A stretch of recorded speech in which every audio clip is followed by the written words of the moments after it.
Hello, and welcome to the first video of AP Computer Science A. And in this video, we're going to be talking about the first unit, which is primitive data types. And a little bit about primitive data types. They're the smallest building blocks for all programming languages, whether it's in C++ or Java. So it's defined by the language itself, and what data type is considered as primitive is determined by the language that you're using.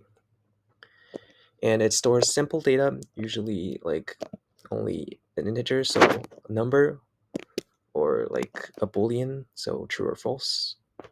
And it's if and primitive data type variables stores only values instead of address, so they're not like objects who stores the address of the data in the memory, but they store the values directly.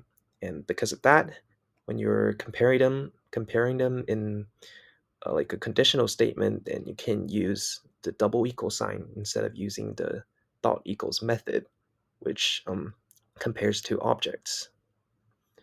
And here are the Java primitive data types. They're byte, short int, long, float, double, char, and boolean. And they can be differentiated by a numeric type and non-numeric type. So the numeric type are byte, short, int, long, float, and double. And the whole numbers are byte, short, int, long, and decimal numbers are float and double. For AP Computer Science A, you'll only have to know three primitive data types, and they're int, double, and boolean.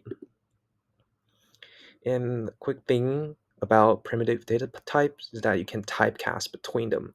And typecasting allows you to convert a variable to another data type. For example, you have an integer variable x, which is assigned 1. And if you want to convert that int into a double, then you can define a variable y and put a parentheses, and in that put double in front of x, and by doing that you're converting your 1 into 1.0 and then assigning it to the y variable. And also you can convert a double variable into an int. So for example, here you have x equals to 3.14, but if you put an int in a parentheses in front of x and assign it to y, then what remains is only a 3. And just keep in mind that if you're typecasting a double into an int, you lose precision, meaning that you lose all data from after the decimal place. And here are some practice questions. First, what type would you use for storing a person's age? And next, what is the result of int 5.7?